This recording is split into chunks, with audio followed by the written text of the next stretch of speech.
Teamwork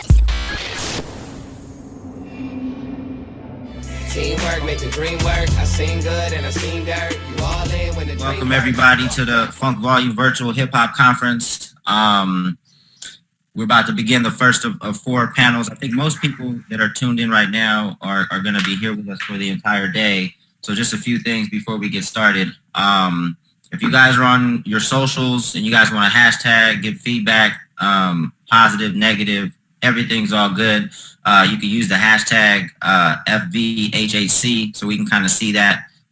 Maybe make some adjustments throughout the day if you guys have some positive or some constructive criticism throughout the day. So feel free to, that's one thing, feel free to do that. There will be a live Q&A session after each panel. So I'll talk with these gentlemen for about 30 minutes, 30 to 35 minutes.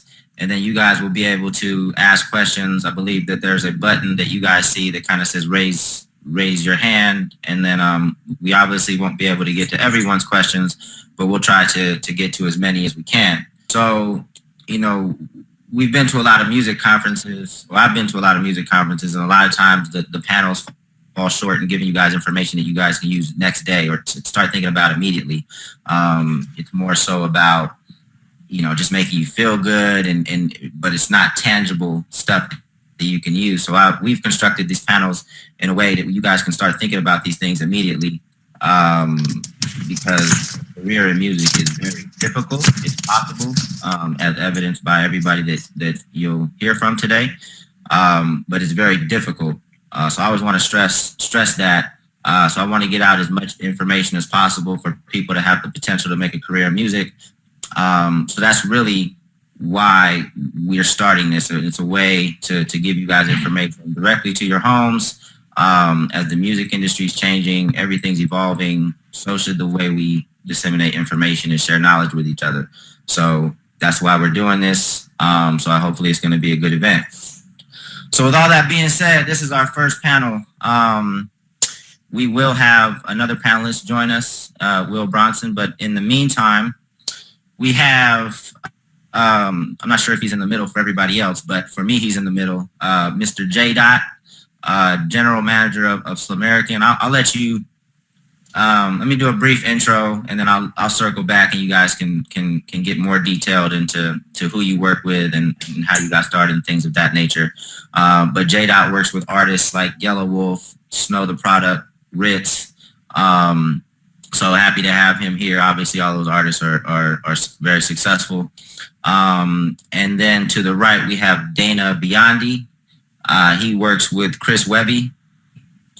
Most of you guys, I'm sure, know who Webby is. He's currently on tour, just released a project called Chemically Imbalanced.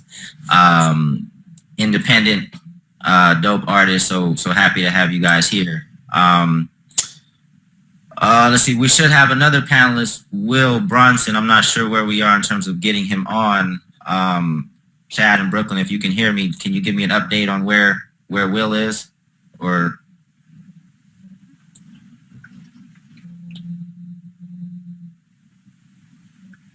okay, so I just got an update that Will is using an iPad and it's not allowing him to connect just yet. So hopefully Will joins throughout the hour. Okay, so let's just go ahead and get started. So JDot, just kind of, if you want to provide a little bit more detail around, you know, who you are, who you work with, just kind of a general intro, you know, feel free. Cool. Started out in the business as a manager for Yelawolf, obviously. I still work with him since day one, just developing him. Ended up doing a lot of work with Ghetto Vision, which is Kawan Prather. Worked there for about 7 years. I kind of branched off about a year or two ago. Picked up Snow the Product, obviously helped break Rittz. Do a lot of consulting here in Atlanta in terms of just merchandise, touring, things of that nature. But mainly just artist management. That's what I specialize in. I'd say within the last year, we've decided to take Slamerican and make it more than just a lifestyle brand, and kind of turn it into a label and start to branch out with that company in terms of a clothing line, more touring, and actually being a label, especially since we redid Wolf's deal with Interscope, and now he's signed to himself. And we've taken on a lot of that responsibility. So that's pretty much pretty much what I do. Mainly those three artists that you named are, pretty much my focus. I also have a lot of stuff going on in Dallas with a group called ADD, another artist named Blue the Misfit, and a girl named Sam Lau. I really feel like Dallas is that next city to pop off. They got a real dope hip hop scene out there. So I've kind of taken that on and kind of made my company Red Clay, kind of made the transition from just being an artist manager into trying to start my own label. I won't call myself a label yet. We haven't put anything out, but that's kind of my goal over the next couple of years is to, let Slamerican be Slamerican, let Woke be its own movement, and then kind of have my own thing with Red Clay and kind of put my energy into artists that I feel like need to be heard as well, especially out of Dallas. So that's pretty much what I do. Dope. Well, I'm gonna circle back after Dana introduces himself about because what I really want to hone in on, because a lot of artists that are watching right now either don't have a manager, so I want to kind of hone in on how you met Yelawolf, what attracted you to him and things like that. But before we get into that, Dana, feel free to kind of provide your background and kind of what you're working on now. Yeah, for sure. I got started in music doing promotions at a local venue in New Haven called Toad's Place. Did a bunch of shows over there and, really started to see what music was all about as far as on a hip hop level. Ended up running into a dope local talent named Chris Webby, who was selling more tickets than most of the headliners that would come through Connecticut. Ended up picking him up and just been rocking with him since. I managed Chris. We own Homegrown Music together. I also work with Sap, who's a big producer out of Delaware. He made Celebration for Game and a bunch of other records.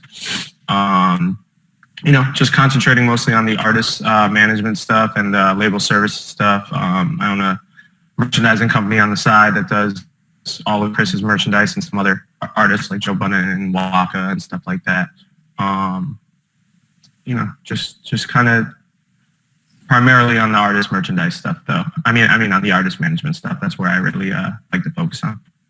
Okay, and I guess I should have done a brief intro of myself. I've been promoting this thing, so most people probably know who I am because Funk Volume's promoted it. But just in case people are tuning in because a friend, told them about it. My name is Damien Ritter.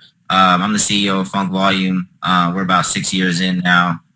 We have Hobson, Dizzy Wright, Jaron Benton, Swizz. So I probably am going to share very similar experiences that JDot and Dana have gone through.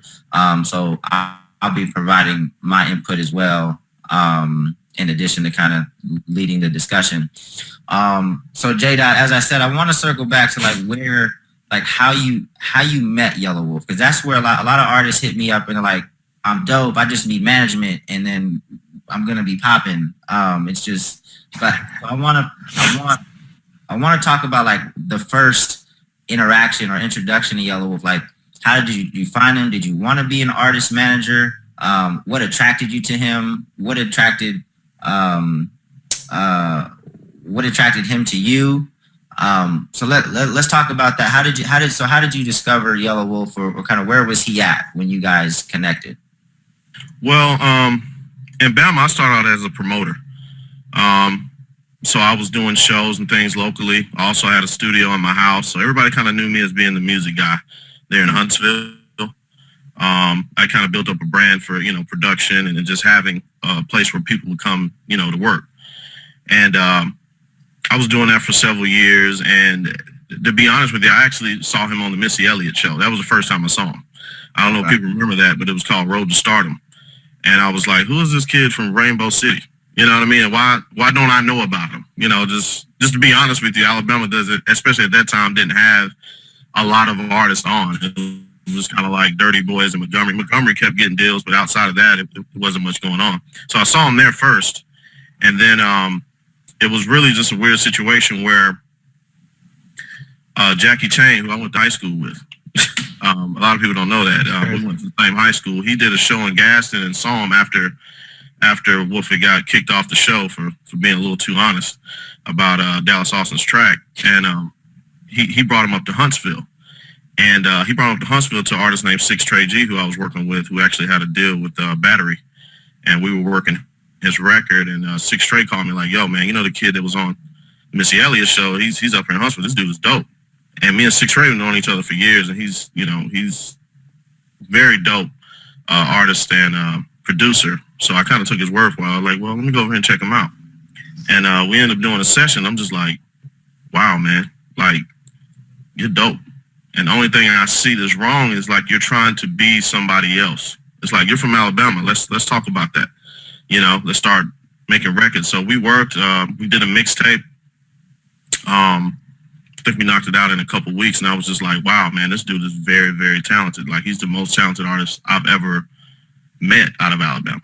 You know, he can literally go in here and make 200 songs. Because one thing is like, you meet a lot of artists who have talent, but they're very, you know, real sometimes. I mean, they can't, if I say, let's make a song right now, they kind of get a little stressed out, or, you know, he's just always being creative, and he just never ran out of content. He was so comfortable with himself at the time, he kind of had a leg up on a lot of the artists I was working with. So I kind of just dropped everything at that point. So like, you know what?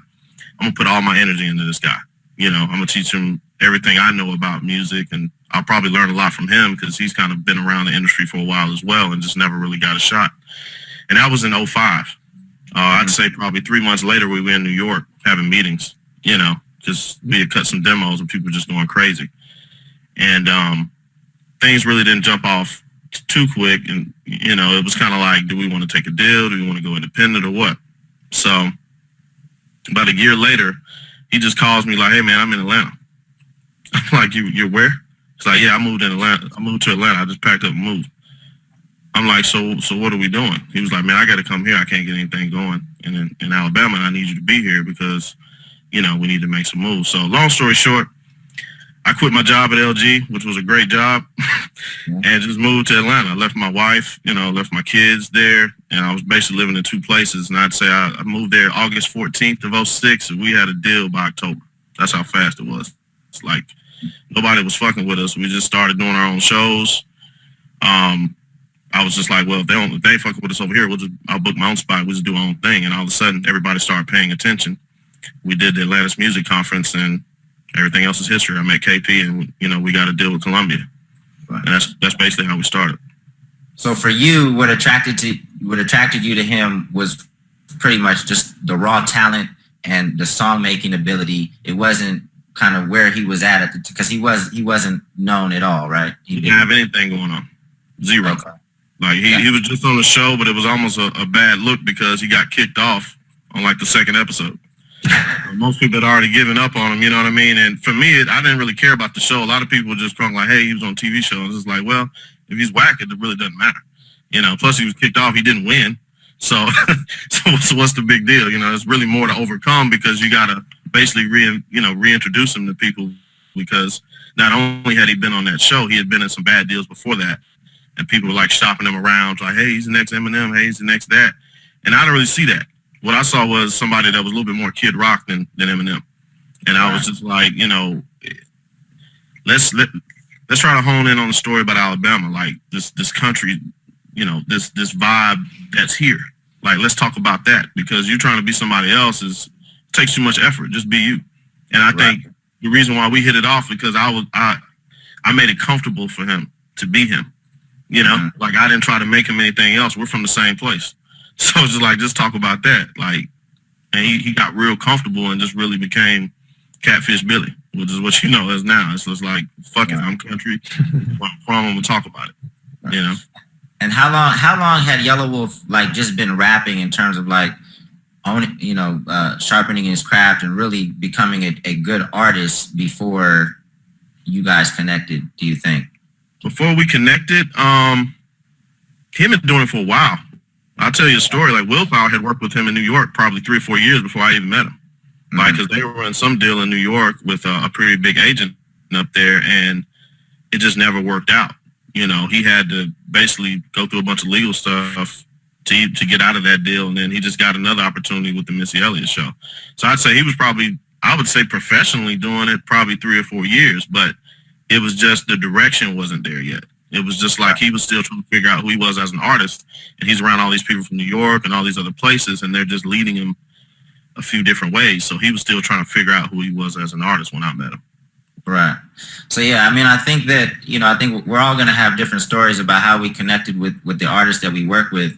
But I think I'm just really trying to bring the point home that, like, these guys, they didn't just come out of nowhere. Like, they've worked at their craft, and they're really talented. And that's kind of what attracted you to Yelawolf. And it's probably it's a very similar experience as mine with Hobson and Swizz. Like, I definitely recognize the talent that they've been putting in a lot of work prior to me even becoming a part of what we're doing now. But Dana, I know you mentioned that Webby was already selling out shows and selling more tickets than other artists that were coming to Connecticut at the time. Where were you guys each at when you guys connected? It's funny. I was fresh, still in college at the time. Chris actually had just gotten kicked out of college over at Hofstra for his little stint that he pulled over there. It was funny. It was just like, he was at a point in his, early career where he had to make some right decisions, whether the music stuff was going to pick up or something. He kind of had to decide right then and there. One of the interesting things about Chris is he's always been rapping, and like, what I mean by that is, his mom tells me stories of him rapping and writing 8, 9, 10 years old. Like, it's crazy. So, when stuff really started to click for him, a little bit before he had met me, he put out The White Noise, which had La La La on it, which was a pretty big viral record for him at the time. That kind of separated him from a lot of the other artists that were trying, to come up in his lane, and really signified him and gave him a starting point. When I met Chris, he had just delivered his second mixtape, which was called Teenage Mutant Ninja Rapper. Quite the interesting title. And what I saw in Chris was just, a kid that definitely had it. His freestyling was ridiculous. Whenever he'd be on stage, he would drop a freestyle that would leave everybody like totally mesmerized. And I think he had a great look.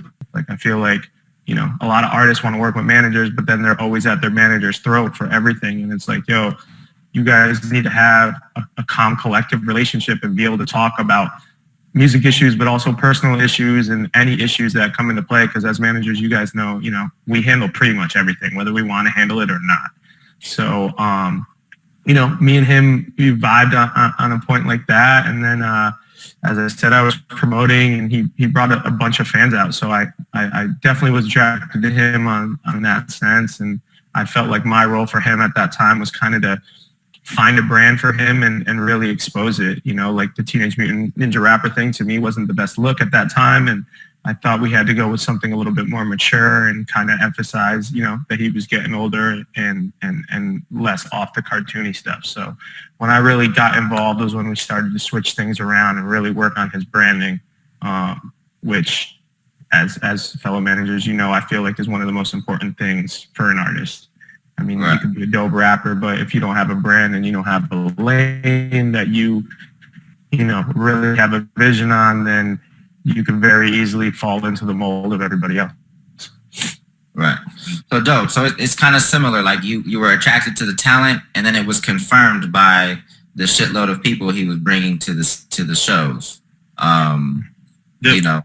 So that's kind of similar with me. Like, yeah, definitely. Dan, there's one thing I forgot to mention about Wolf as far as the story, which is very important.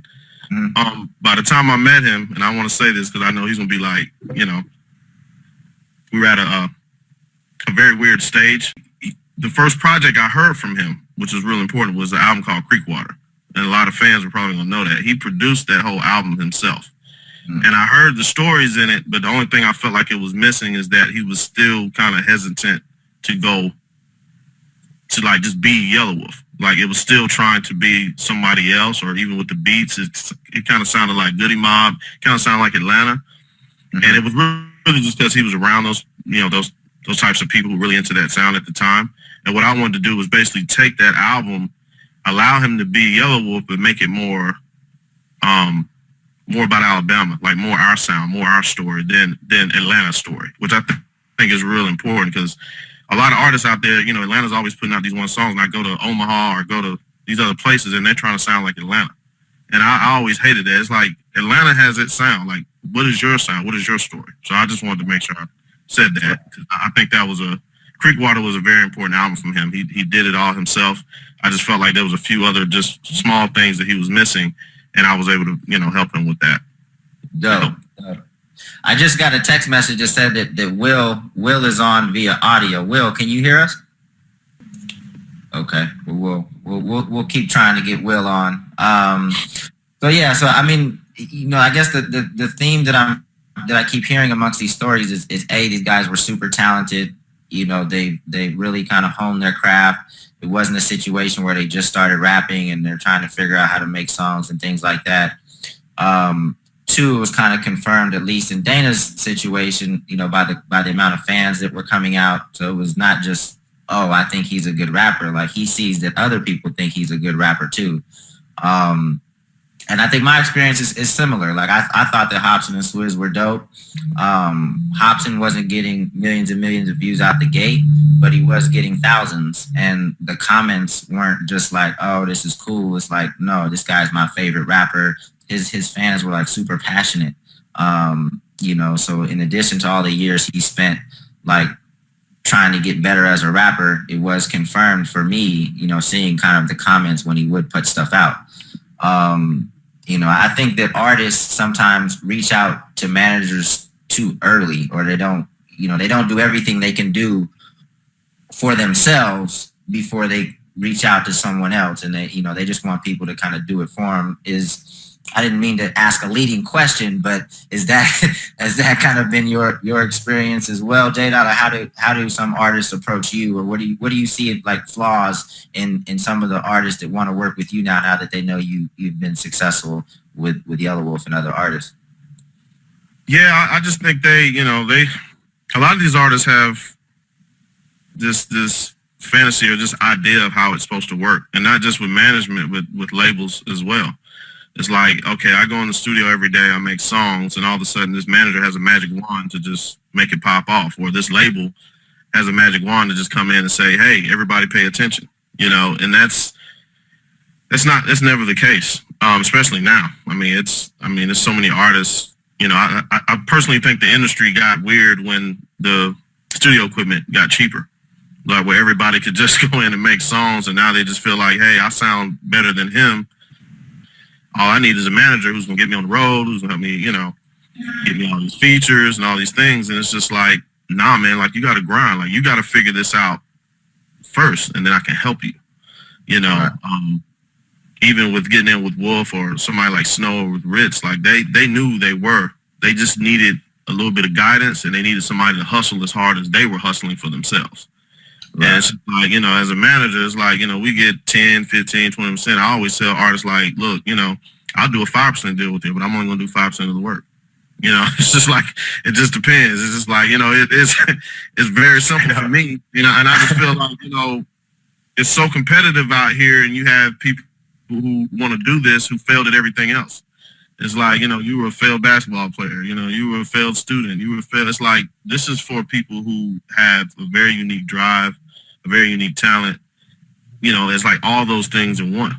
Like, honestly, I can sit here and say if Snow did something else, she would be great at it. I don't care what it is, because she works hard, at whatever it is. Like, even she know anything about it. Rittz too, or Wolf. Like, it doesn't, if they worked at a grocery store, they'd be a manager in 2 years. Like, they were special people, and then they just decided that they wanted to rap. And that's what art. A lot of these artists don't want to hear that, but it's just.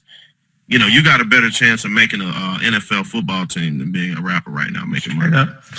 Straight up. 53 players on each team, you do the math, and tell me how many rappers are making money at this. And I'll tell you that it's falling way short of that number. So that's my whole spin on that. That's something that I want to continue to reiterate throughout the entire day, hopefully without sounding discouraging. I want to present the reality of, like you said, if we put statistics to this of how many people are trying to do this versus how many people will be successful at it, you know, it's a very discouraging statistic even of itself. So I just want to always present the reality, because it's not as visible as like, okay, there's X amount of football teams or this amount of football players. Like it's not that visible of an industry. You can't really, I guess you could if you really sat down and tried to like analyze it, but you know, that data is not just sitting there so you can kind of say, okay, you know, these are my chances. You know, a lot of times an artist gets popping and artists look at that artist and say, look, I'm as good as him. Like, how come that can't be me?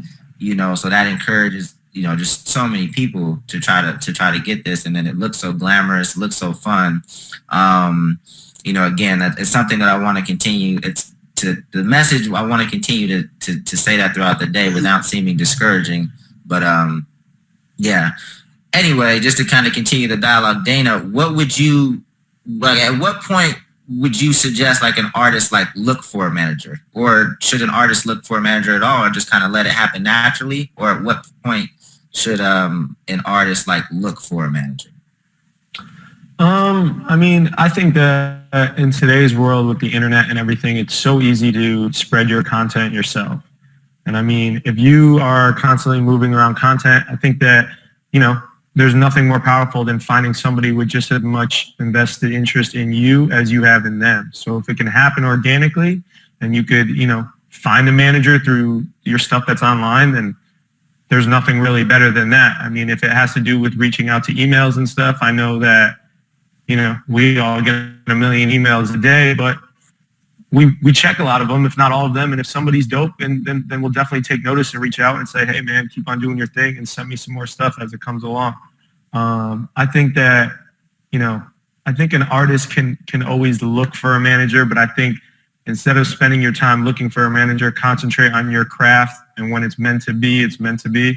And whether it's your musical craft, whether actually spending time in the studio making records, or, you know, getting out and going to different events like A3C in Atlanta, or you know, South by Southwest, and just keeping yourself in the industry so that people like us and other powerful managers and managers at that see you and start to build some, you know, some face-to-face with you and build a connection. Because ultimately, you know, like I started this, you want your manager and your artist need to get along very well. And I think that that's the most organic part. Like, you could be a dope artist, like the best artist I've ever heard, but if I genuinely wouldn't get along with you, then I can't manage you, because we're going to butt heads, and it's not worth it to me. Like, you know, you can make all the money in the world, but if we're fighting on every single call, then dude, find somebody else to do that with. Like, you organically have to, you know, really like and enjoy the people that you're dealing with on a day-to-day basis, because it is a day-to-day, minute-to-minute basis with artists. You know, every time that phone rings, whether we're with our kids or we're at dinner with a girl or anything, it's like, all right, sweet, hold on, you know, we got to take this. And that's just the amount of time and energy that we devote into our artists. So I think that it's super important for just artists to really narrow down, concentrate on their craft, figure out as much stuff about them before they try and get somebody else involved in them. Right. You know?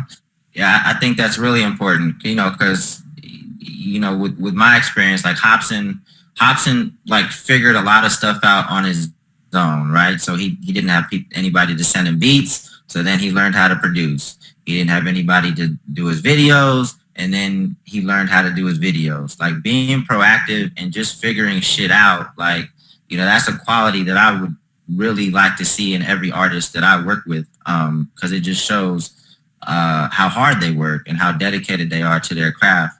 But I don't want to let managers off the hook. Just like there's bad artists, there's a lot of bad managers. So, JDot, what do you think are the qualities that artists, if they think they've identified someone that they want to be their manager, what qualities should they be looking for in a potential manager? Somebody that's willing to work as hard as them or harder, you know, and they got to be a fan of the artist. You know, it can't just be a business move. Like, oh, I want to be in the music industry. You got a little money to put behind yourself. Let me go out here and see if I can get something going. You know, it's like, find somebody that's a good match. You know, like, I'd say with I'll use me and Wolf's relationship. Like we're opposites. He's super creative, so I just make sure that he's always in a place where he can be creative. And me, I like handling business. You know, he don't like handling business. So it's like we're a good match. It's like I trust him creatively. He trusts me, you know, business-wise to make sure I'm looking out for him. So try to find somebody who's kind of fits what you need. You know, if you know how to do certain things, you need somebody that knows how to promote and get people to fill a room to see you perform. That might be a good option, you know, but also want to, you know, sit down and see if they know how to plan, see if they know how to budget, see if they know, you know, just have some good business skills. I think it really depends on the artist too, you know, because you have some artists that are pretty self-sufficient who know a lot about what they want to do, and they just need somebody to fill certain positions, you know, to help them in certain areas that they lack, you know. But I think I go back to what Dana's saying and you, Damien, is that, you know, I think in order to find a good manager, you have to first figure out what exactly you're going to be as an artist. Like you got to come up with that initial plan and then have somebody else come in and say, okay, this makes sense, but we may need to adjust here because the business is moving this way, or this is happening in this area, or, you know, be able to find somebody who you can bounce ideas off of and kind of create a plan that you know is going to be effective, and then go for it. Find a hustler, man. Find somebody that won't take no for an answer. Sure. A lot of these guys, you know, and also find somebody that's humble enough to know when they're wrong. You know, like you're going to make a mistake. Nobody knows everything. I don't care if it's the biggest manager who sold 50 million records, like they don't know everything. A lot of those guys who made a lot of money in the 90s can't even play the game now. They don't even know how to compete. You know, it's like it's a different game. Back then, you just went to the label and they did everything and they paid for it. Now it's like you got to find some managers that really want to do this, because it's not easy. It's not like this money's going to fall out the sky and these labels are cutting big budgets to go, you know, just play around with money. It's like you got to find somebody who really, really believes in you, believes in your plan and your vision, and is willing to be in for the long haul, because it's going to be a lot of long nights, a lot of stupid situations, and they can't just, you know, want to jump off the boat when it gets a little hard, you know? Now, I feel like as the music industry evolves, like every player within the music industry has to evolve, right? So whereas a manager's role today, in my opinion, is more multifaceted than it had to be like 10 years ago. Like today, we might play the role of the investor. We might play the counselor. We might play, there's so many different roles that we could fill in terms of like building out our teams. You know, so I think you have to find someone that has to keep up with that, you know, keep up with the changes in the music industry and is willing to evolve with it. Dana, anything else to add on that topic? No, I mean, he pretty much said it how it was. I completely agree. Like, just even, you know, there's so many different forms of managing within managing, you know, like managing on a big scale, i.e. like you give us a record and we're trying to service it and get you signed, but then also, you know, like even stuff day-to-day management where it's like, hey, this is going on in my life and I need this fixed, and this might not even relate to music, but I need help with this. And then there's also, you know, stuff like show management, or when you're on the road, when, you know, as you all know, the situations that arise, and it's like, damn, like I got to make a logical decision right now because I have 3 cats running up on us and I only got, you know what I mean? Like whatever the case may be, because there's so much stuff that happens. So like really with just a manager, you got to be able to trust them in any situation. And that goes from business to personal to pleasure to everything, because they're going to be the ones that you look at when everybody's looking at you as an artist, you know. Wow. Like they always should have that right decision, you know. And like JDot said, you're going to make the wrong decisions, you know, at times, but it's about making more of the right ones than the wrong ones. Right. and it's also cool to point out, is like, I mean, I guess we're kind of structured similarly, but you know, so we started a label kind of out the gate, and we manage all of the artists. I know JDot, you've had your experience with major labels, and now eventually it's going to come back, you know, to Slamerican, you know, and have that be a powerful label. So it's kind of dope that like there's so many different approaches to this, so many different ways to kind of set it up to be successful. And then, you know, Dana, you have homegrown music that's turning into a cool label as well. You have another artist, JDot, on the track, right? So you guys, absolutely, is dope. So you guys, I'm assuming, just can plan to continue to build that out as well, right? Absolutely, following in the Funk Volume footsteps. Oh man, absolutely. No, so yeah, I think that don't act like you don't inspire us, Dave. Nah, well, I mean, I appreciate the feedback, man. You got a lot of freedom. Yeah, a lot of freedom. It's fun. It's fun. As a business person, as an entrepreneur, like we could be creative in our own right? Like, the artists, they make music and shit like that, but we could be creative about what we're doing and how we extend the brands or not extend the brand into certain areas. Like, it's a lot of fun for me in addition to getting to work with artists. It's a lot of stress, don't get me wrong. Like, these guys, I'm sure they drive you up the wall sometimes, but at the end of the day, I think it's pretty dope. Let's see where we at. Let me see where we have it time wise. Okay, maybe we'll do a couple more questions and then we'll open it up to a Q&A.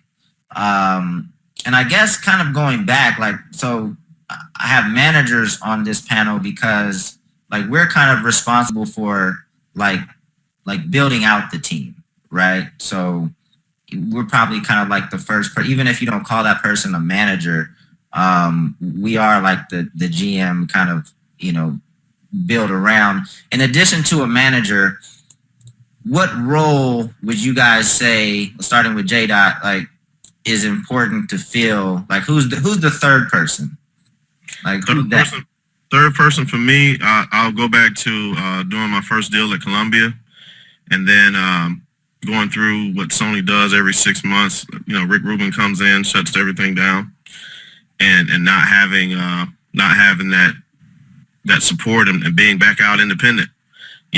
Just saying, let us go, and having to fight to get off. And you start thinking about it, it's just like, what, this major label stuff, this distribution sounds great, but if it's not hitting on all cylinders, like, you're kind of just sitting there. You're back on your indie hustle on the major. I'd say for me, an agent. Number one thing I wanted to do as soon as we got out of our situation was, what, Wolf has an incredible show, and I'm gonna show everybody. So we started doing shows in Atlanta, really trying to build up. I'm hitting, the agency group. I'm hitting up a few people like, hey man, y'all need to check this guy out. We need to get out on the road. I need to get as many people to see him as possible. And I would say the best partner I've ever had, or best decision I ever made, in management, was partnering with the agency group, which at the time I partnered with Zach Quillen, who obviously he was just an agent then. He manages Macklemore, and Josh Dick up there, and Peter Schwartz, and those guys. They were a huge help. At the time, Wiz was doing maybe 400 cat rooms. We had just put Trump music out, got Wolf out on the road. That was the best experience ever. Talking about merch and everything. I feel like if you have a great show, if you're an artists that are out there, the way you can compete and beat people right now is having an incredible show. Not just walk across the stage stuff, rapping over your lyrics. I'm talking about a show. Right. And if anybody will go back and do the research on Wolf, they will tell you he had one of the most incredible shows you had ever seen for an independent artist, especially in Atlanta. And this is competing with anybody, and that's what I felt like our marketing advantage was, even if you didn't like the music, if you didn't understand him, if you saw it, you got it. So that's why at the time I felt like the third person, that extra piece we needed, was an agent. No. I don't want to get too far into the live show stuff. We actually have a whole panel dedicated to that. My bad. No. I mean, that was the third piece, and it is important. So Dana, who's player number 3 that you add to the squad first in your eyes? I would have to go with the agent as well. I mean, they just help, get everything moving for us. You know what I mean? Like, when your artist is now a little bit more busy, when he's able to see his fans react to the music, he's kind of in that area, and it allows us to move in the business area a little bit more freely, When they're not out on the road and they're just sitting in the same studio daily, a lot more questions pop up, you know what I mean? And it clouds our vision a little bit. So I think that an agent is definitely the third person. I was blessed early in my career to work with Matt Adler at New Agency, who's on your panel as well. And he really took Chris's stuff to the next level. And I think that without him, it would have been a lot harder for us to make the moves that we did early on. And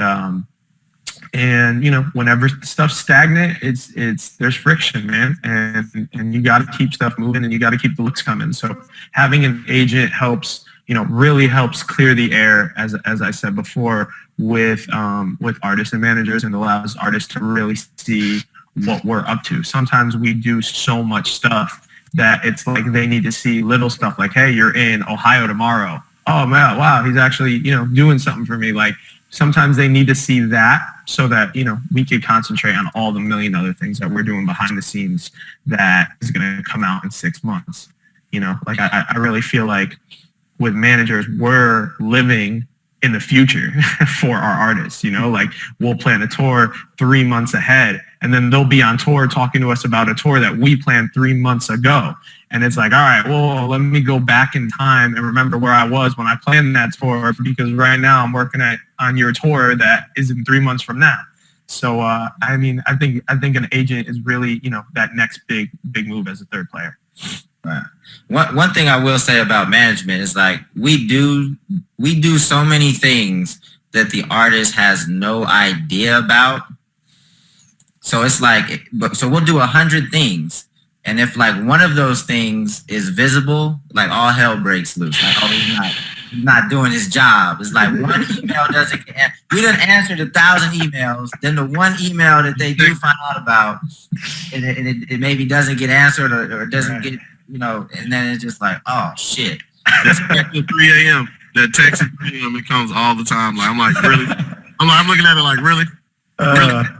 It's even worse. It's even worse to wake up to it at 7, right? Oh man, I went through it last night. I was just like, man, because you always find yourself, you know what? I'm gonna quit. I'm done, man. Like it'll be something so petty. Like you can have some of the biggest stuff in the world, and it'll be something like, look at this shirt, like a T-shirt, man. We're talking about a T-shirt right now. Straight up. If there's aspiring managers watching this, which I'm sure there are, it's a very thankless position. Like if you're looking for credit and you're looking for shine, very few people are gonna say thank you. But they will let you know if shit goes wrong. Like if they don't have the right alcohol in the dressing room, if they don't, whatever it is, they will let you know. So that is one thing is for sure. Okay, so that's the third person. Just real quickly, like, so what does the team look like now? Like, what are the different roles? What's the full team look like now, JDot? What different roles do you have in place? It's different for each one of my clients, honestly. With Wolf, it's a very good road manager. Brooklyn,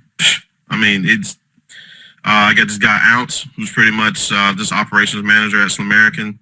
This is Wolf I'm talking about. And I have to say the label, Interscope. We're on the radio now, which it just feels, it's crazy. And then having Shady, Paul Rosenberg, and him, his team is pretty big. We have the music side, then we have, the lifestyle brand, which is, we have the clothing line. So we got different partners there. We obviously partnered with Travis Barker on stuff. So the team is very big for him. As far as with Snow, we're still in that stage where we're still adding people on. She has a good agent with Peter Schwartz. Her brother's a road manager, which works out very well. And just still trying to find those other pieces, like a publicist, with her being a female, finding the right stylist. We're still, putting those things together. And as far as with Rittz, it's just, I have a partner with Rittz, Transcend, who is, me and him are like, if you see both of us, we're like brothers. We think the same way, and he's been a good partner and a good teammate for Rittz. But it's different. It's different for each artist because they're at different stages of their career. Right. Now, that makes sense. That makes sense. And I have to mention at Atlantic for Snow, the shop. They'd be mad if I didn't mention it. Somehow they will find out. The shop at Atlantic has been a great partner. I think it's I don't know if people know much about how Atlantic is set up, but I think it was a great idea. Interscope kind of has the same thing, which they're just great partners in terms of just getting those invoices pushed through. Dana, what does your team look like? What are the different roles you have now that you have, you guys have had a decent amount of success? Yeah, no, definitely. Aside from the agent, a good business manager, somebody really, to divert a lot of the invoices and emails and people hitting you up for money. It's important to have somebody on your side that's on your side and just filters through a lot of that stuff. Taxes. Taxes, that's super important. Being independent, any dollar cent that you could save literally goes a long way. You know what I mean? So I think a business manager is super important. Again, I'm big on merchandise, so I have a whole merchandise team that covers everything from design to sizing to printing to shipping to customer service. That's super important. Again, being independent, that's a huge revenue stream for us. Having an artist, that once an artist achieves some success, I think it's important for them to have, a homie or a person that they've grown up with, or just somebody they really trust on the creative side to bounce ideas off of and to be in the studio with. And to handle more of their immediate problems, not like an assistant, but somebody that they really trust and get along with. And then lastly, just on a business side, a couple good point men for me is super important. People I can run ideas off of, and, people with industry insight that really are like, hey, that's something you should work on, or hey, you forgot about this over here, or let's concentrate back on this. Just people to redirect your thoughts, because at times we get super focused on one idea, and as we've talked about for the past hour, there's so many different bells and whistles to this game, and just having somebody to point out little stuff here and there really helps. And a good attorney. There's so many pieces. How would we forget? I'm missing so many things. This is like, I hope they're not watching and be like, well, damn, JDot, like, I'm not a part of the team. You know what I'm saying? Like, there's so many pieces, and that's what I think artists got to understand. It's like your manager is your liaison between all of these other moving pieces. It's like you're all constantly adding people in and out of the team just based on what you need them for.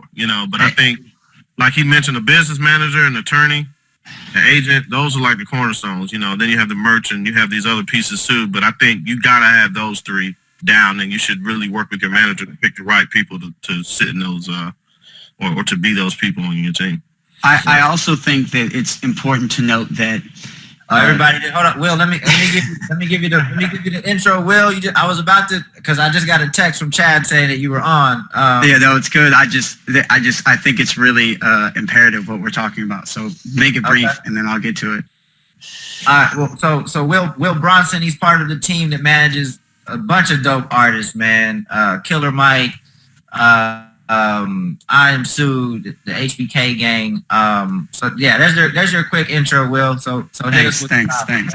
Yeah. So anyways, when we're building a team, I think it's important to note that every artist has a different trajectory and a different rhythm, right? So some artists, the first member to add post manager is a publicist, and then an agent, and then an attorney. And some artists, you can get the attorney first because of something that happens, and then you go get the agent, and then you go get the publicist, and so on and so forth. So I think it's just really key to note that at some point in time, you're going to build a team. But everybody's team is going to be built and look a little different than other people's. With Run the Jewels, our merch is a far larger priority and sells a lot more than some of my other acts. And so building out, the merch department and partnering up with Daylight Curfew for their stuff was a much larger priority, and making sure that we have a solid merch person on the road with them selling that stuff. And their live shows are important. So it was important making sure that we have a sound guy on the road with them, and so on and so forth. And with Soo, because I Am Soo broke out as a songwriter and producer first, we were able to go get, the attorney was the first person. And then we grabbed a publicist, because we needed to start telling people about everything that he was doing. And then because of the things that he was doing and the work the publicist and we were doing, then we went out and got an agent. And so it was a different order. It all looked the same when it was all said and done, but you just have to sort of pay attention to the signs and feel the quote unquote rhythm of the artist building. Nice. That's very good insight.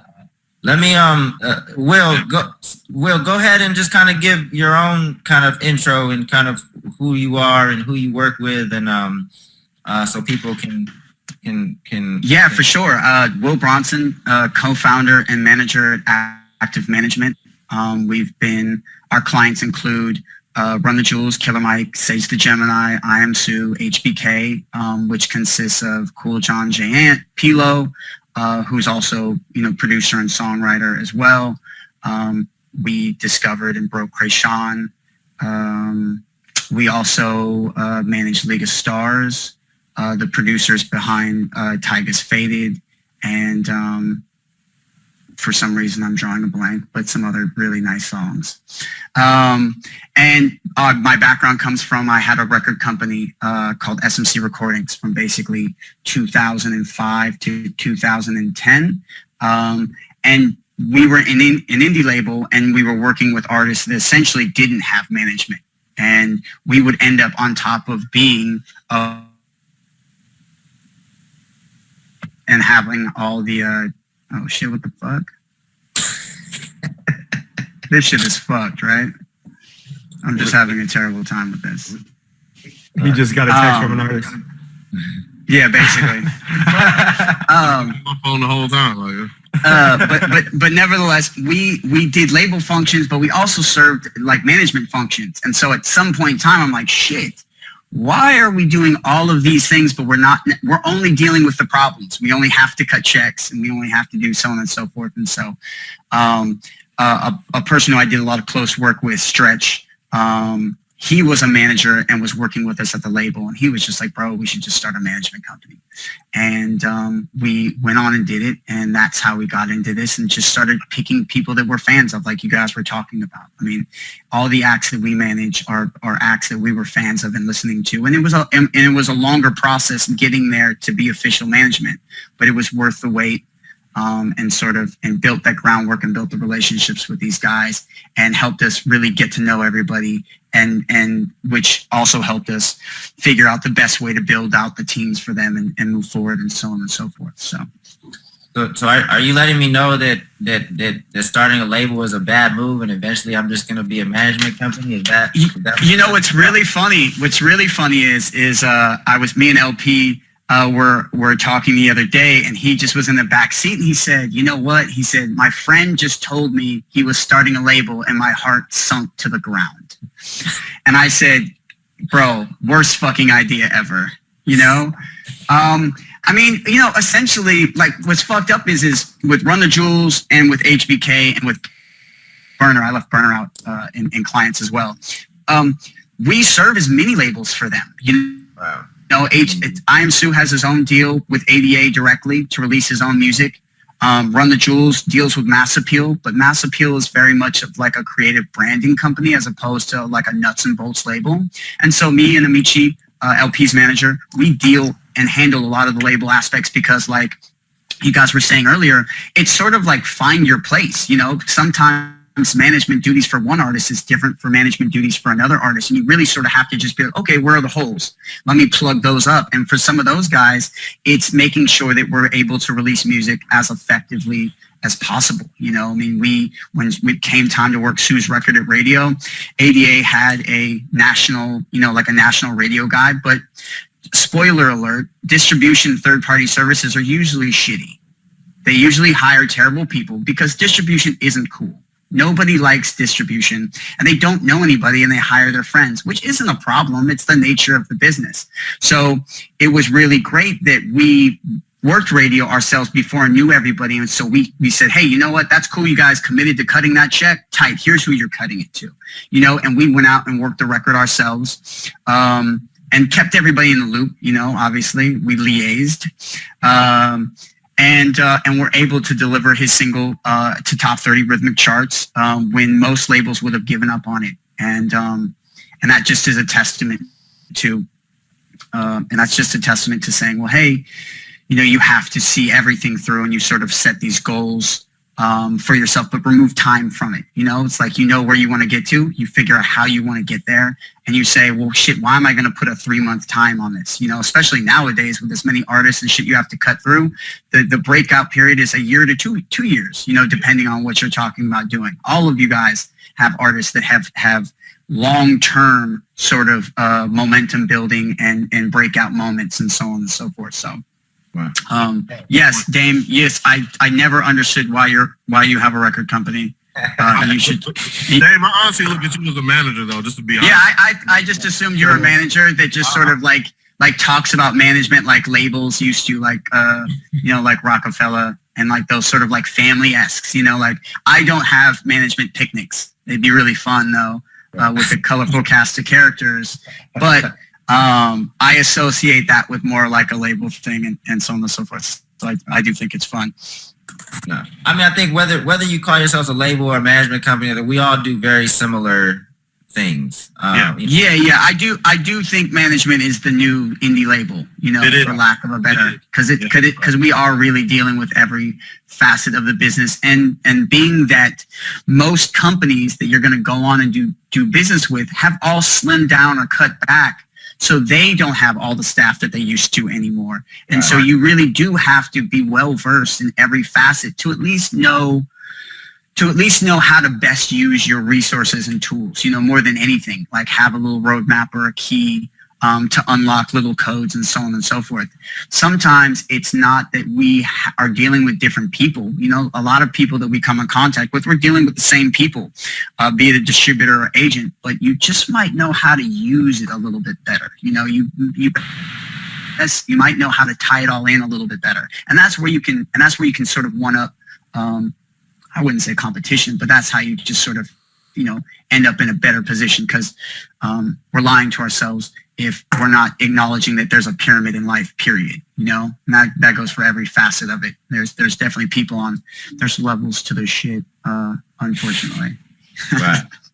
So I want to see if we can get into this Q&A part of the panel.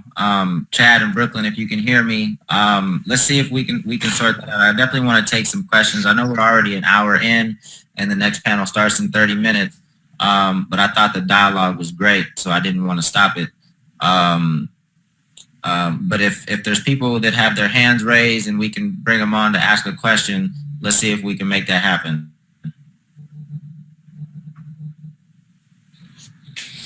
This is the first panel, so I would imagine it's going to take a second or two to figure it out. Who you telling? Hey, Will, I appreciate you coming on, though, man. I think you provided some very valuable insight. I appreciate the persistence in making it happen. Yeah, no, it's all good, man.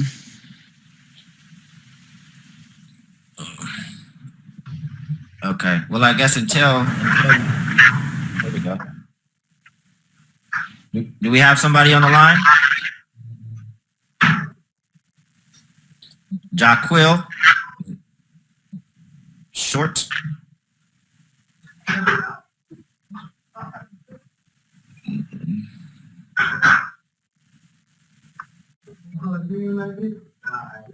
Jaquil, I think we can hear you. Go ahead and try to ask your question. I'm sorry, I don't have any questions. Okay.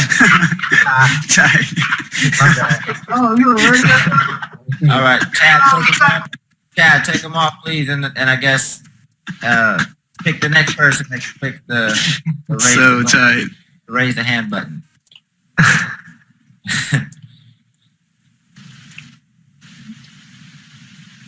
Okay, we got James Hendry. Hello? Yes. James Hendry, how you doing, man?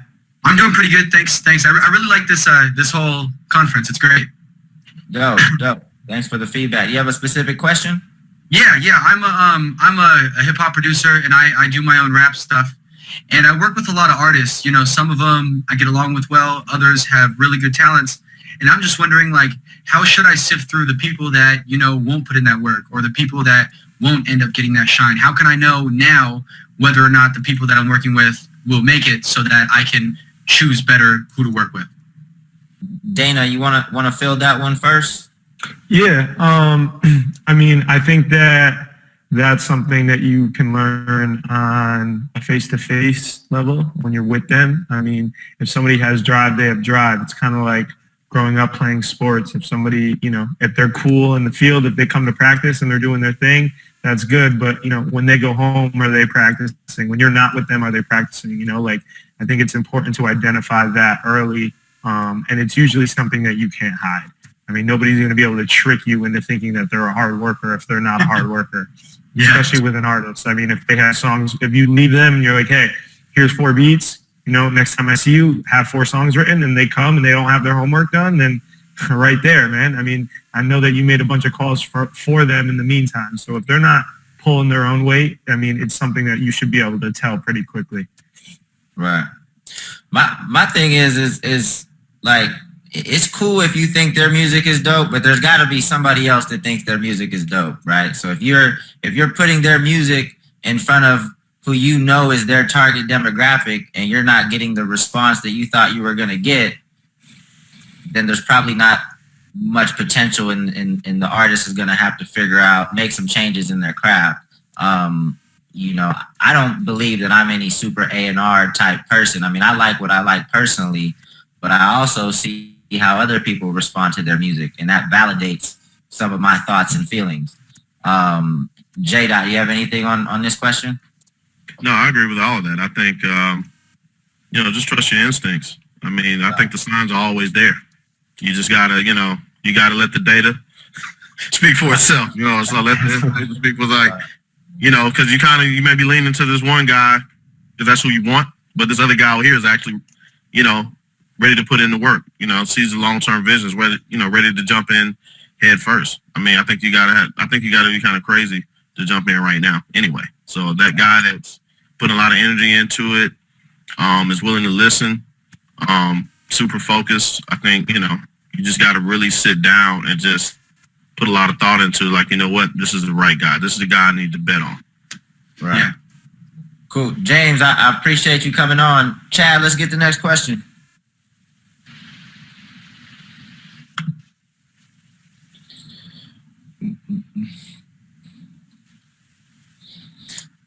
A little bit of a slow process, but it was cool. Get these questions going. Yeah, these are sick. Okay, we got James Dilg. Are you there? Hello? Oh, can you guys hear me? Yes, we can. Okay. So basically I'm a rapper. I'm also a producer. I have a project that I've been wanting to release. All the songs are recorded, but the guy who's doing the mixing and mastering is taking a while. What's a nice and effective method to tell him to hurry up? I've already, paid him to do it. And, I always say patience is a virtue, but, it's kind of getting to the point where it's taken, a little longer than he quoted me on. So, right. Will, are you still there? You got any advice on this one? Yeah, this is the part of the conversation where I storm into a room with a crowbar and get my shit. I'm not going to Yeah, I mean, here's the deal, dude. In the music business, especially now, actually, it's more of like a life advice thing. In this day and age, especially with all of the new technology and so on and so forth, nobody likes seeing anybody in person anymore.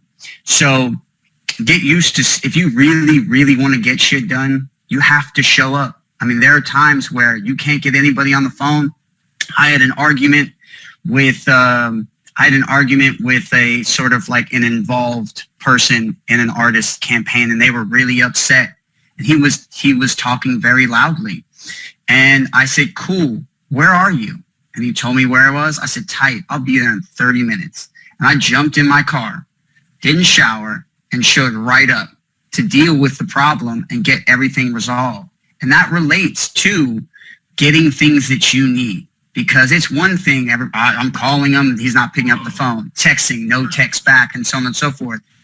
So deal with people that you can have the ability to show up and pop up on to see shit. I had an art guy who stayed 3 blocks down, and anytime there was an issue, I would just show up and just be there. Like Burner will have people, he'll just be like, cool, that's cool, come over to my place and work, and supply weed and supply, amenities and food, and to make sure he gets his stuff done. But I think that in person is a lost art form, especially, and can be very effective when you need to get some stuff done. I agree with that 100%. Yeah. I'm Yeah, showing- James. Just so you know, I'm showing up. And Yeah. people know that. People who dealt with me know that. Yeah. And the thing It about changed. the people who I deal with all the time, I'm very loyal. So once I find a group of people that, we just have a good working relationship, we've already had the argument. You know what I mean? It's like after that, we're good. And it's like they already know I pay on time. I do what I say I'm going to do. You do what you say you're going to do. We good. Yeah. Yeah, so that's a personal experience as well. Like JDot and I have butted heads before, but he still agreed to get on this panel, so I think we're in a great space. I got it off. I'm good now. You know what I'm saying? We both got it off. We're good. Exactly. I like working with people I respect. I respect the hustle, so we're good. All right. Dope, man. Appreciate it. Okay, we got somebody else. Looks like we have Emmerich. Oh, hey. Can you hear me or not?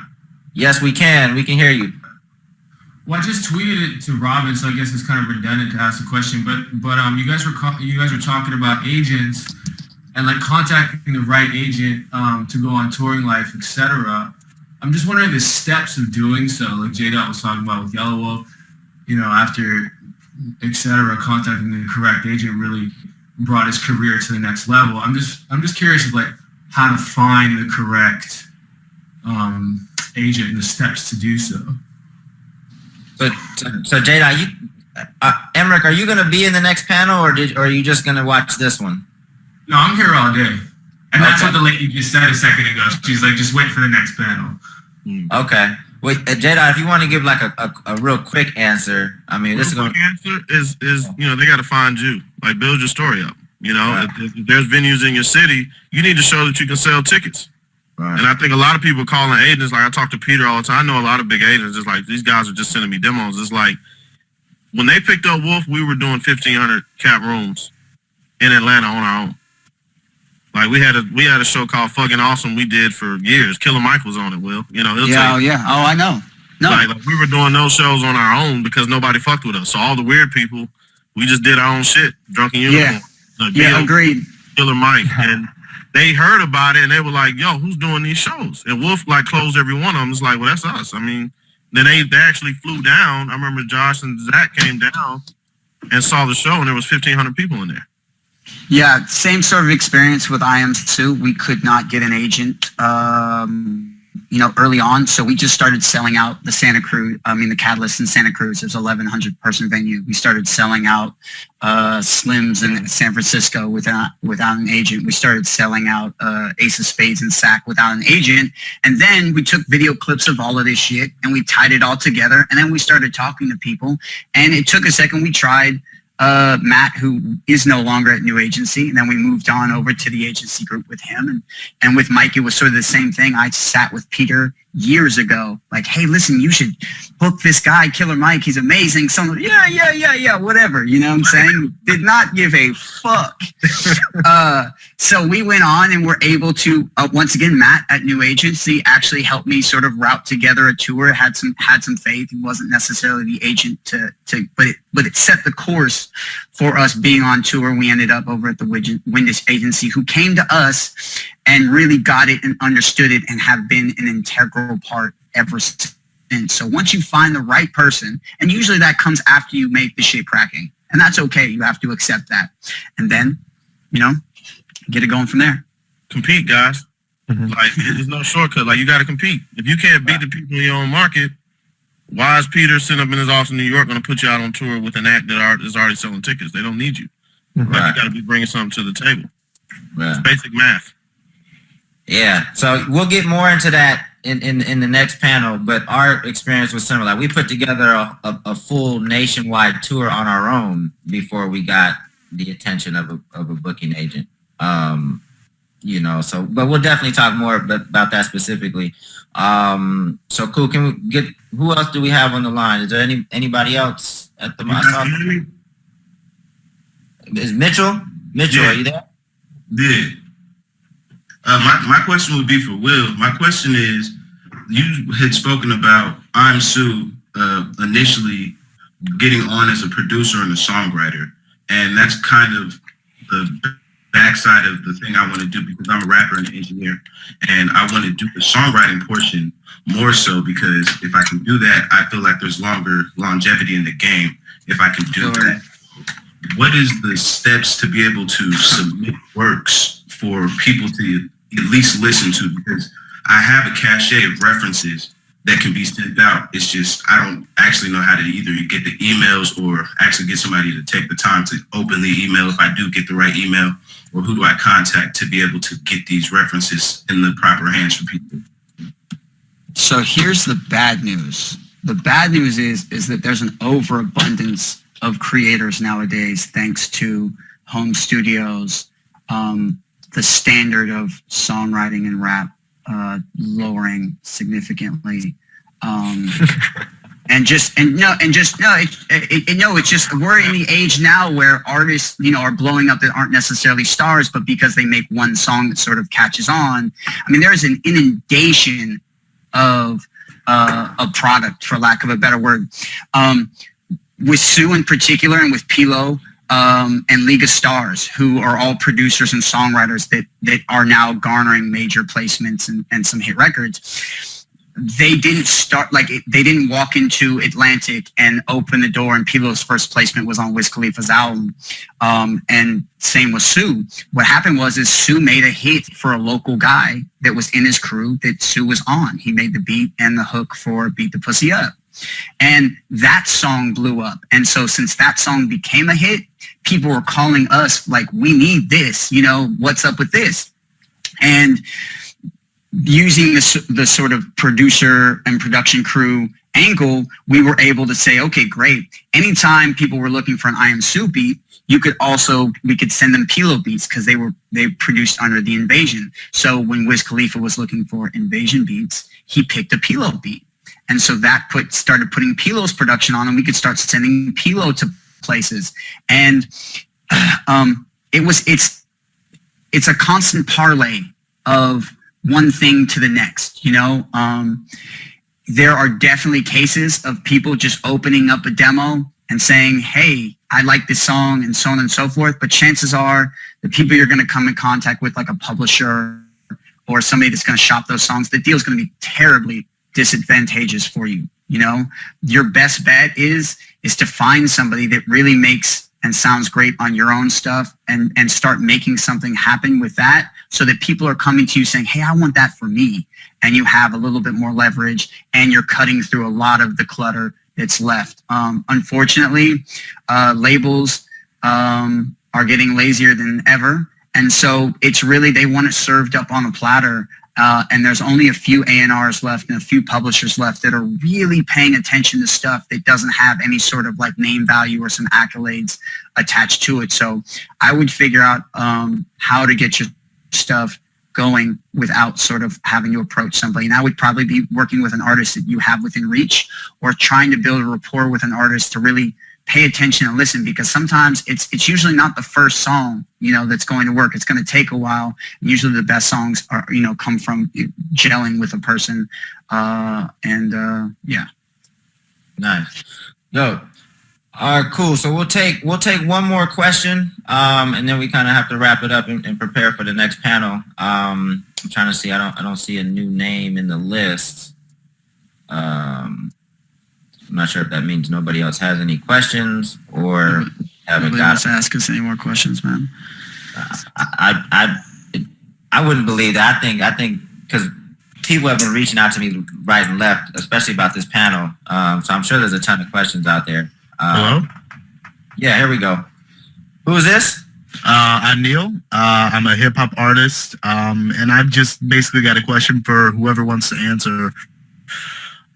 You guys were talking about image and how important it is and whatnot, but as an independent artist without like the team behind yourself, when it's you're still at the point where it's just you, what would be the best way to advance your image or work on your image?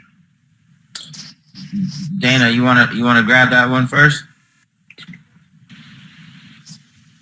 Yeah, that's a really good question. And I think that image is something that is going to constantly change throughout your whole career. I mean, I think that if you can signify it early on and it's something that people gravitate towards, then you're not going to change it too much. But I think that it's something that definitely changes as your music does. I would say, you know, the best way to go about it is to initially start with what you feel comfortable with and see just how the reaction is amongst the people that you're performing in front of, and see if it's something that clicks. And if it isn't something that clicks, it's kind of, you know, something that you'll be able to notice with that, you know, as you progress in your career. Stylists and other people help you really, like, you know, define what your image is. But you know, off the start, I would just, you know, look at your confidants and just be open to criticism and other people's direction. But at the same time, wear stuff that you're comfortable with and enjoy, you know. Somebody else definitely take the ball. It's got to be authentic. Like, for me, it's got to be authentic. Like, you know, it's got to be authentic, but at the same time, I feel like you need to differentiate yourself. So sometimes, you know, people are confused by that message. But like somebody like Hobson, obviously people know he wears the wide eye contacts. If you met him and talked to him, it makes a lot of sense why he does that. You know, and then Jaren has the fox, whatever he got going on his head, the fox hat or whatever. Like, he doesn't show up at my house like that, but he shows up very, in my opinion, in like a rap, but that's like a rap costume. That's who he is. Like, every time I see him, that's who he is. So it's very authentic. It's nothing like, oh, let me try to get attention, so let me wear these butterfly wings. Like, it's not that, you know. So I would don't go Lil Wayne Green Uggs. What'd you say? Don't go Lil Wayne Green Uggs. Yeah, I mean, whatever. I mean, that, to me, that fits Wayne. You know, I mean, that's whatever fits you. You know, but at the same time, I guess what I try to tell artists too is, like, you do have to kind of have an image that people remember and that captures you. I always kind of use the Street Fighter analogy. That was the last game I was good at, Street Fighter 2, hella long ago. But you want to pick a character. Like, you want to be Blanca, or you want to be Guile, or I'm really dating myself now, but you know, I think that you kind of have to stand out, but be authentic at the same time, and you have to figure out what that means for you. JDot, you have anything to add? No, I agree with that. You just got to be authentic and real, because you know, you go out here and you hit the road, people are definitely going to check you on it. See if it's, you know. Yeah, that's for sure. Cool. And unique, you know, because if you blend in, then you're blending in. The whole point of a star is to stand out. You know what I mean? An artist is to stand out. So, you know. But also, don't let that overshadow your music, because some of these guys wearing a bunch of costumes. And completely. Like, make dope music. That's number one. And then two, your image will grow with your music. The more you learn about yourself, your music will, the way you look will reflect your music. Yeah, I mean, I think you have to sort of take into consideration, like, what people like about you. Like, what are your best qualities? You know, very simple. You know, it could be certain things, and then just accentuate on those things and sort of, you know, take off. Like, people that, you know, superstars are flawed. They just frame it better, you know, and they just focus on their strengths. And so that's the easiest way to do it. I think that, you know, branding and image isn't necessarily totally related to, you know, style and having fashion sense and so on and so forth. So it's really just saying, you know, hey, this is what I'm good at. This is how I'm going to do it. And what you leave to the side and outside of sort of, you know, camera view, for lack of a better phrase, is just as important as what is on camera. And I think that's something that you should focus on. And then always keep in mind, the uniqueness is more important than ever, because once again, there's so many people and so many artists. You have to cut through it. It used to be rap or creating music was so difficult that only a few people got through, and usually it was just the good ones. Not the case anymore.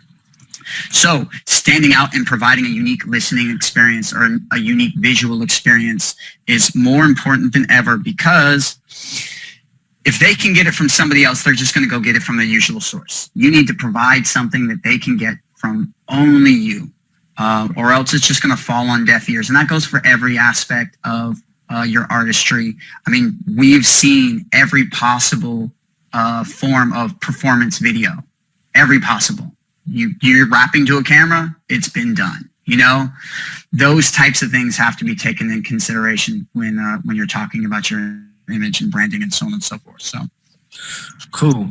Well, fellas, we got to wrap it up. I just want to thank you guys for taking the time to do this. I think it's been cool. You know, hopefully the people watching, you know, got a lot out of it. I think it was a very genuine conversation. You know, obviously you guys are very successful at what you do. So that's why I reached out to you guys. So thank you very much. You know, hopefully we can do this again sometime. Any last comments, fellas? JDot? Nah, just keep up, you know, all the artists out there, keep on doing what you're doing. I hope that we could provide some help. But yeah, keep doing what you're doing. If you see us anywhere, definitely come and say what up and ask any further questions that you have. You know, we're all super humble, happy-go-lucky people, so I think we'd all be open to it. All of your guys' Twitter is still on funkvolumeconference.com. If you look under the speaker section, there's Twitter information for all the panelists. So everybody that's watching, you know, feel free to add them on Twitter. You know, tweet at them. You know, each one of us is different, I guess, on how active we are on Twitter. But hit us up. All right, fellas, appreciate it. See everybody out to the second panel. Peace.